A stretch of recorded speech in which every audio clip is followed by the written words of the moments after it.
Buenas noches a todas y a todos. Damos la cordial bienvenida esta noche. Estamos prácticamente concluyendo esta semana que de una u otra manera nos tiende a oxigenar académicamente. Aquí se ha abordado el tema de la globalización, el neoliberalismo y de la educación superior. El día de hoy, como decimos aquí en Chapinlandia, cerramos con broche de oro, no sin antes agradecer el aporte académico, científico del doctor José Ramón García Menéndez, y fundamentalmente también agradecemos al maestro, profesor y amigo doctor Harry Bande por su aporte y por el legado que dejan ellos al aportar, diríamos, sus conocimientos a través de algunos escritos que han realizado. Esta noche para mí es un honor presentar al doctor Nelson Zárate, historiador y doctor en educación y psicogenética. Ha sido profesor de Historia de Centroamérica en la Universidad Nacional de Costa Rica y actualmente es profesor de Pedagogía y Currículo en el doctorado latinoamericano en educación de la Universidad Católica Anselmo Llorente de Costa Rica. Es autor de ensayos sobre historia centroamericana y sobre problemas de enseñanza y aprendizaje. Sus publicaciones más recientes son la educación ante el enfoque sistémico en Costa Rica, la UNED 2011, y puntos en común entre la psicogenética y la neurogenética en relación al desarrollo humano, el conocimiento, las emociones y las funciones ejecutivas, también en Costa Rica de la UNED 2011. El día de hoy la disertación del doctor Zárate se titula La función y la importancia estratégica de la educación pública universitaria bajo la hegemonía neoliberal. Así es que damos la bienvenida entonces a nuestro último expositor. Yo creo que han sido 3 cientistas sociales que han aportado conocimiento, han aportado crítica y han aportado también insumos para desarrollar el pensamiento crítico aquí en esta unidad académica. Entonces, recibamos con un cordial aplauso al doctor Zárate.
Muchas gracias.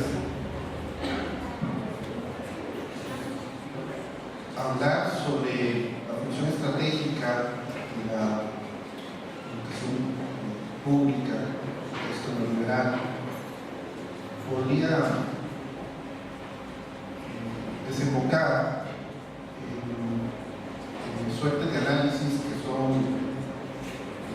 más bien comunes, fáciles, y la pretensión que yo tengo más bien es de profundizar sobre ciertos aspectos esenciales del valor del conocimiento y de los soportes que se derivan de los intentos profundos y complejos que los seres humanos desarrollamos para preservar el conocimiento y mejorar.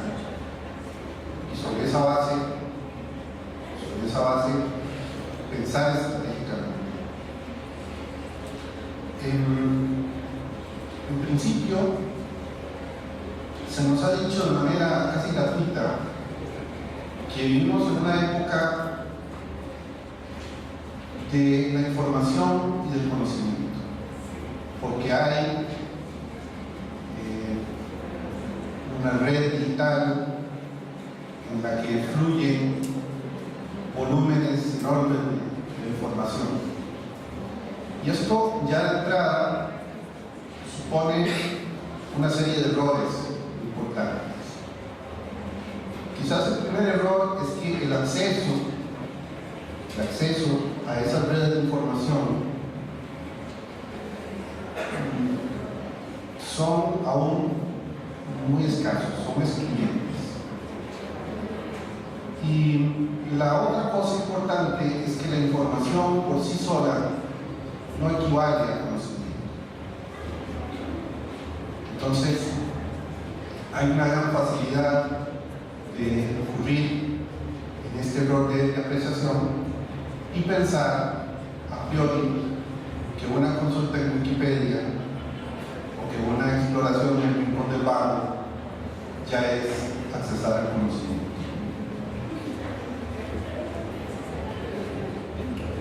El conocimiento, por lo tanto, no se ha democratizado. El conocimiento sigue siendo una cosa de élites. Y esto ha sido así desde hace mucho tiempo. Y esto también ha implicado pérdidas enormes en el desarrollo y el potencial, pues, de la humanidad y del mundo. ¿Dónde está el conocimiento? ¿En dónde se encuentra? ¿Dónde se ubica el conocimiento? ¿Está el conocimiento en las bibliotecas? ¿Está el conocimiento en los medios de información? ¿Está el conocimiento en los legados arquitectónicos, arqueológicos? ¿Dónde está el conocimiento? ¿Qué cosa es? ¿Por qué debemos pensar en él? Entonces, de entrada nomás les voy a decir que el conocimiento solo es posible en los seres humanos. Por lo menos hasta donde yo sé, eso es así. Solo es posible en los seres humanos.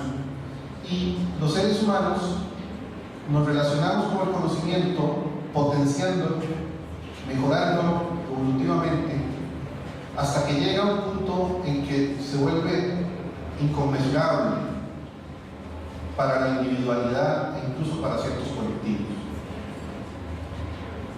Si, por ejemplo, tomáramos la situación hipotética, extrema, de que de pronto no hay nadie más en el mundo que los que estamos en este salón, ¿qué tanto del desarrollo humano se salva con nosotros acá? ¿Qué tanto? Y si hubiera que hacer una operación de emergencia, ¿quién toma el bisturí? ¿Y qué probabilidad de sobrevivir? Y si se trata de construir uno de los teléfonos inteligentes que están por ahí ustedes utilizando en estos momentos algunos, ¿podrían construir ustedes ese aparato? ¿Saben cómo está constituido, cómo funciona?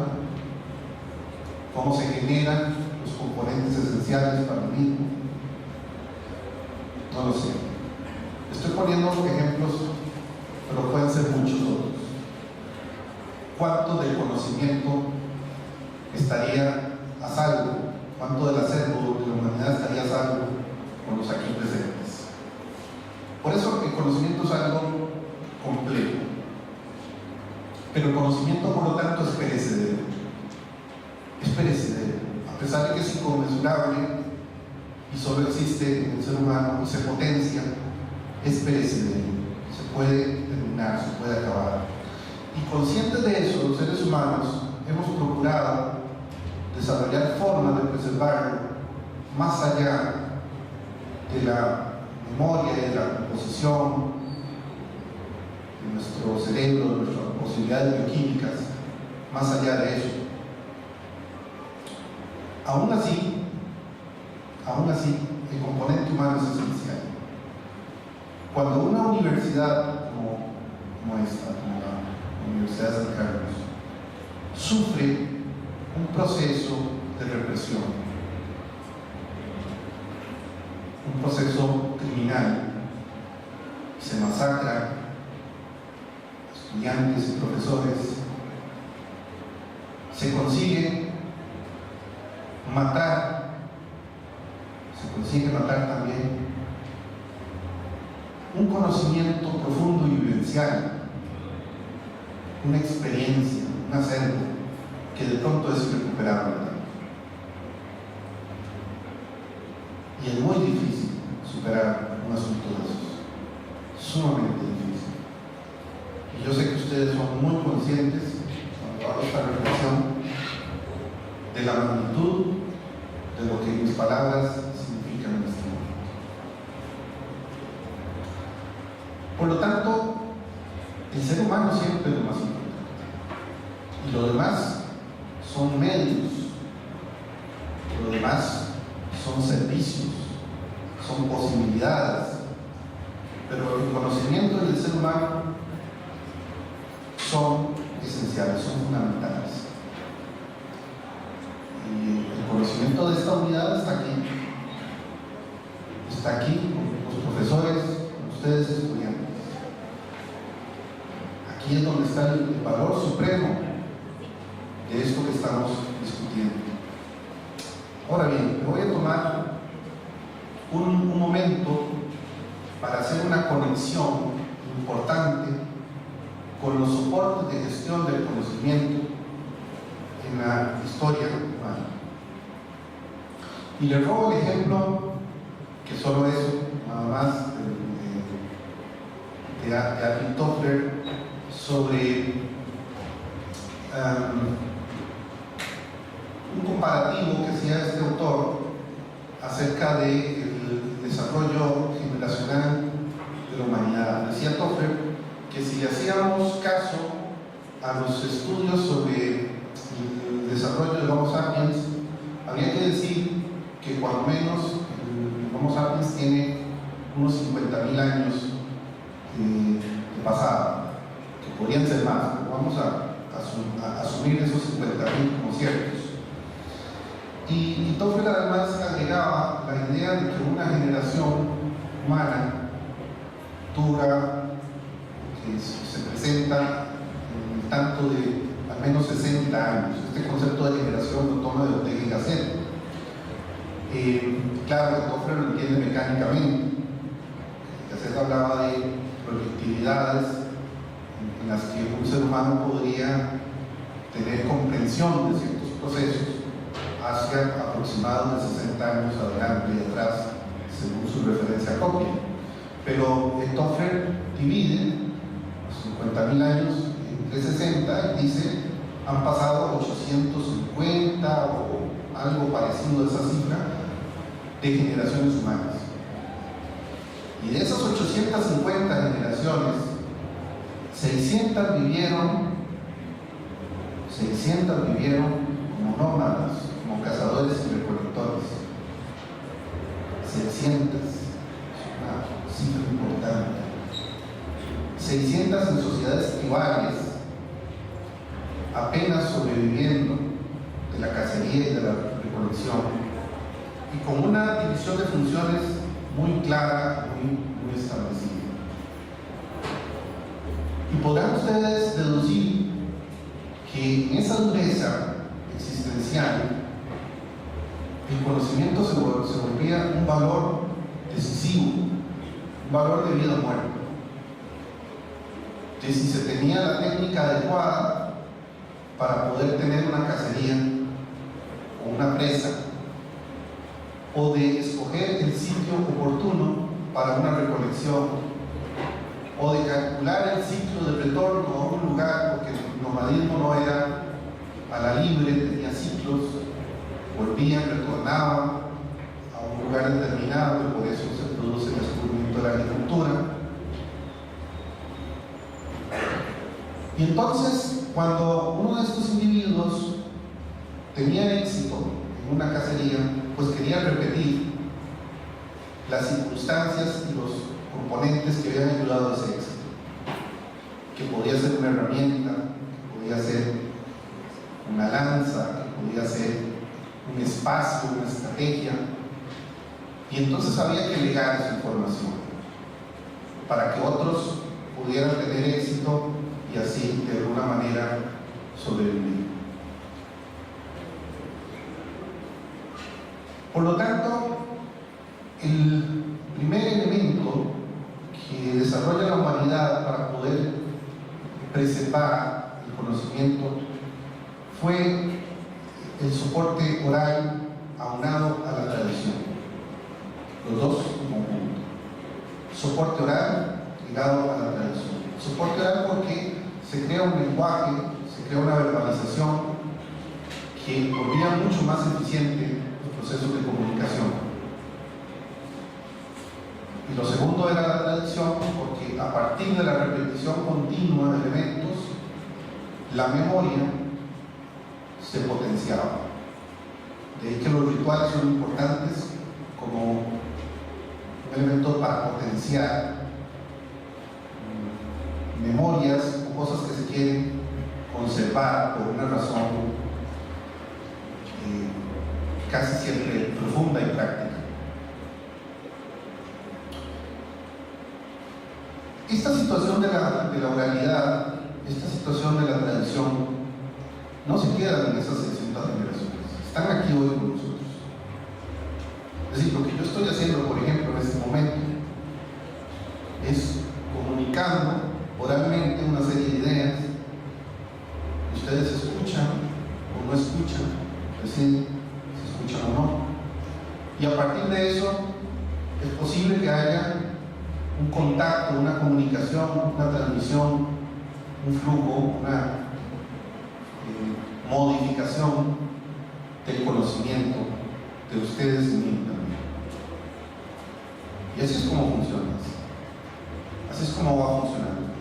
Y lo de los rituales también lo hacemos constantemente. Necesitamos rutinas que nos permitan cierta seguridad sobre los entornos. Las religiones se basan mucho en eso, en repeticiones, en rituales. Son formas de preservar saberes. O inclusive sabemos por los fenómenos antropológicos de los cultos cargo que muchas veces terminamos repitiendo cosas que no entendemos, no sabemos cuál fue la razón original de su generación, y lo repetimos simplemente por repetir.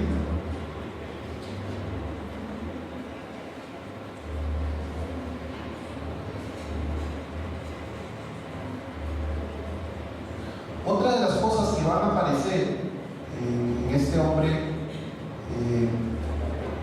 prehistórico es ya el primer intento importante pictográfico de conservar el saber. Las pinturas rupestres, las pinturas en las que se recuperaban eventos de cacería, tipos de animales, entornos. Eso tenía una intención de preservarlo.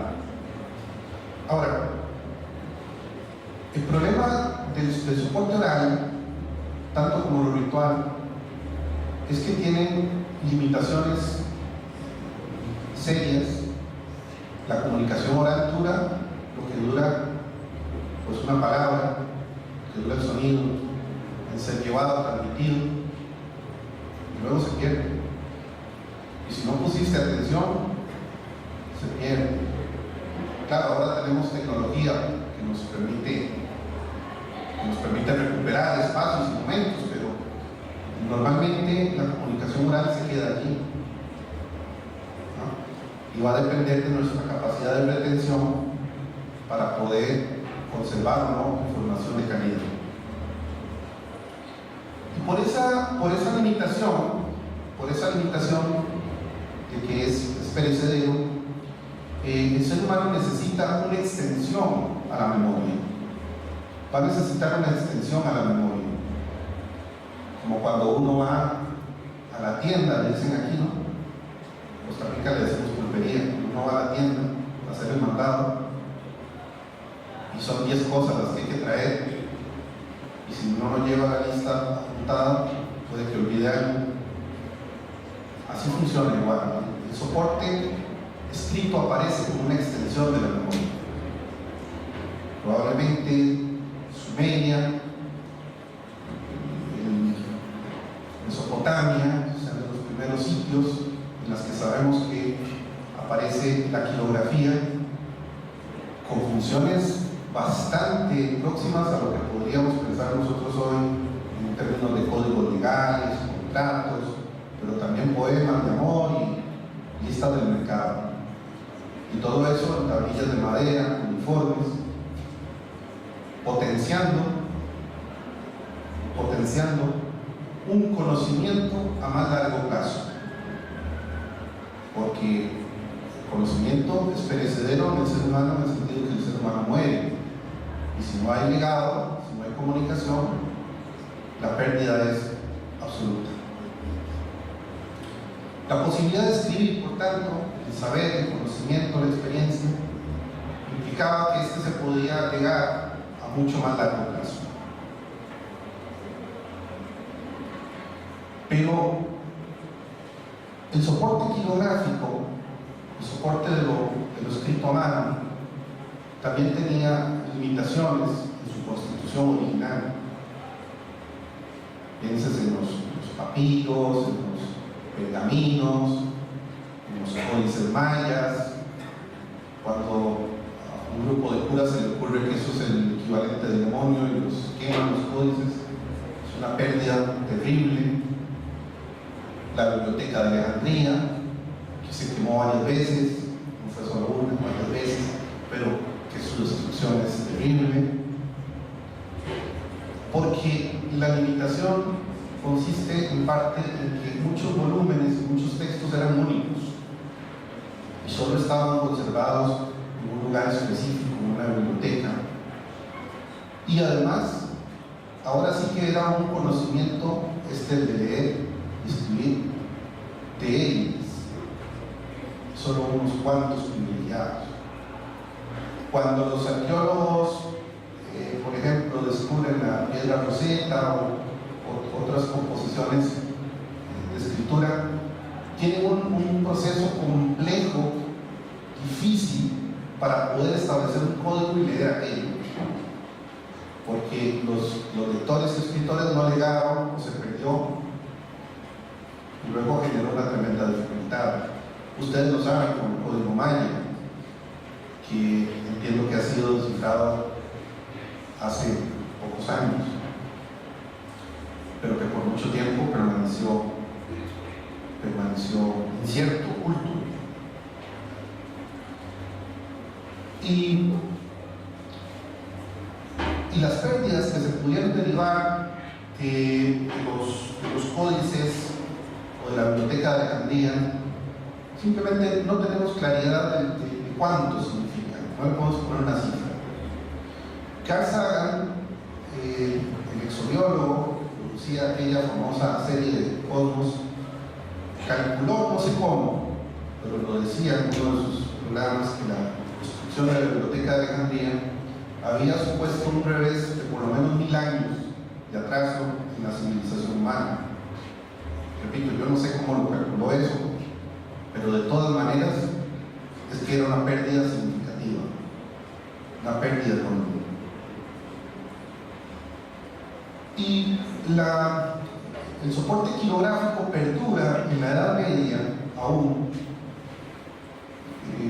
Algunos monjes en abadías pasaban temporadas importantes tratando de reproducir un texto para guardarlo en su abadía o para guardarlo en su biblioteca, pues como un tesoro, como lo que era un tesoro, siempre en una línea bastante exclusiva y bastante elitista.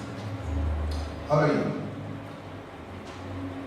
en el presente la función quilográfica casi es generalizada, es un asunto de escuela primaria. Hay acá algunos que, como saben bien que su memoria les puede engañar, quieren tener información, pues están haciendo notas y están utilizando el soporte quirográfico como una extensión de su memoria, y eso está muy bien.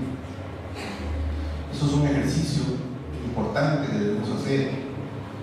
Fíjense que lo estoy citando no por cualquier cosa, es porque ahora también los enfoques neoliberales nos están diciendo que dejemos de escribir a mano, que lo hagamos en computadoras, en tabletas, y que se puede hacer, pero no se puede sustituir lo uno con lo otro. El soporte quirográfico genera procesos mentales, neurológicos, en áreas del cerebro distintos a los que se usan cuando estamos digitando. Hay escuelas, colegios que dicen, no, ahora no vamos a usar cuadernos, vamos a usar tabletas, vamos a usar laptops, y con eso ya estamos mejor. Y nada mejor, están peor. Cuando ustedes van a estudiar, cuando ustedes van a hacer un resumen, esta cuestión de lo quirográfico se convierte en un factor decisivo para la memoria de largo plazo. Entonces, no se bajen el resumen del compañero por el Facebook, háganlo ustedes, porque el aprendizaje está en el proceso de construcción, no en el resultado. El resultado puede servir para algunas cosas, pero no para todo. Entonces, de lo que les estoy diciendo, traten de tomarlo para el presente, porque los soportes aparecen, pero no desaparecen, continúan. No voy a referirme al caso chino, pero sí que tengamos presente que para Occidente la escritura tiene una transformación revolucionaria con la generación de la imprenta de tipo móvil de Gutenberg. Y esto va a hacer una transformación grande, de gran magnitud, porque va a permitir la producción en grandes cantidades de textos que originalmente o antaño, en la época quirográfica nada más, eran 1, 2, 3 copias. Pero con la imprenta de tipo móvil se podía producir por miles o incluso por más cantidad.